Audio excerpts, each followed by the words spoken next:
నేను ఒక్కటే మాట చెప్తా ఉన్నా మీ అందరికీ.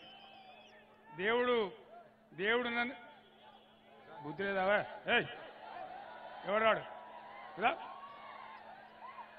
నేను ఒక్కటే మాట మీకు మనవి చేస్తా ఉన్నా, దయచేసి. నేను భగవంతుడు నన్ను తెలంగాణ కోసమే పుట్టించండి. ఈ తెలంగాణ ఎట్టి పరిస్థితులలో సమైక్యవాదుల చేతుల నుంచి విముక్తి కావాలి. నా ప్రాణం పెట్టిన పర్వాలేదు, నేను అన్నాడు బయలుదేరిన. ఆనాడు ఎవడు రాలే. యువకులు, విద్యార్థులు, మహిళలందరూ కదిలితే బ్రహ్మాండమైన ఉప్పెన అయింది. ఉద్యమం తెచ్చుకున్నాం, రాష్ట్రం తెచ్చుకున్నాం. 10 ఏళ్ళు మంచిగా చేసుకున్నాం.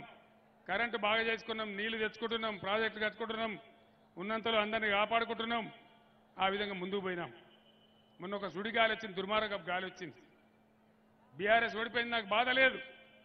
పార్టీ అంటే ఓడినా గెలిచినా ప్రజల్లో ఉండాలి, ప్రజల కోసం పనిచేయాలి. అదే పార్టీ. ఇలా లక్షల మంది క్యాడర్ ఉంది తెలంగాణలో బీఆర్ఎస్కు. నేను ఒక్కటే మాట చెప్తా ఉన్నా, ఇలా రైతుల గుండెలలో, తెలంగాణ ప్రజల హృదయాలలో వాళ్ళ గుండె జీలిస్తే కనిపించేది కేసీఆర్. కేసీఆర్ గుండె జీలిస్తే కనిపించేది తెలంగాణ. నా ప్రాణం ఉన్నంత వరకు, భగవంతుడు నాకు శక్తి ఇచ్చినంత వరకు ఇక్కడ రైతులకు కానీ యువలకు కానీ మోసం జరిగితే, అన్యాయం జరిగితే నిద్రపోను. భూమి ఆకాశం ఒకటి చేసి పిడుగులు పడ్డంత పోరాటం చేస్తానే మనవి చేస్తా ఉన్నా.